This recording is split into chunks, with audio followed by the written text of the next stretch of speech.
Zelensky finally presented his victory plan, which in fact was nothing but another list of demands. There were no fundamentally new ideas. NATO should get bogged down in the war even more and lift any restrictions on strikes in the territory of Russia, help Ukrainian air defense, and shoot down Russian aircraft. The West is required to deepen the conflict with Moscow and take care of Ukraine's security, inviting Kiev into NATO and deploying some comprehensive non-nuclear strategic deterrence package on its territory.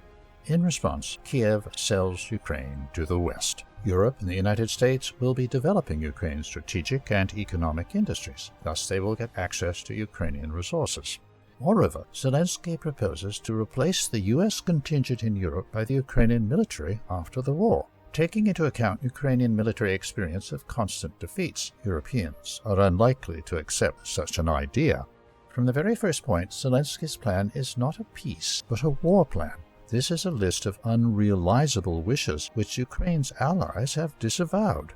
In an attempt to smooth over another Kiev failure, its Western partners are declaring more military aid packages. The United States announced the allocation of a new package of $425 million.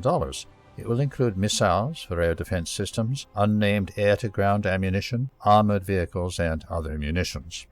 Australia is going to send 49 of its M1A1 Abrams tanks from 59 in storage to Ukraine. The delivery will be carried out as part of a $245 million aid package, and the U.S. has already permitted re-export of its tanks. According to local media, Australian Abrams are in good condition, and only a few of them will need repairs before being shipped to Ukraine.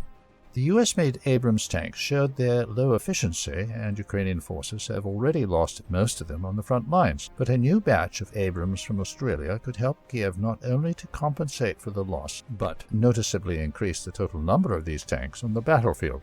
While the West is trying its best to prolong the war and keep its puppet Kiev regime alive, there may be no soldiers left in the Ukrainian army to fight, though with NATO weapons. According to the estimations of Western monitoring sources, since the beginning of the war, the losses of the armed forces of Ukraine have reached 1.8 million people, of whom 780,000 were killed. Ukrainian losses from June to mid-October were staggering, up to 55,000 to 65,000 people every month.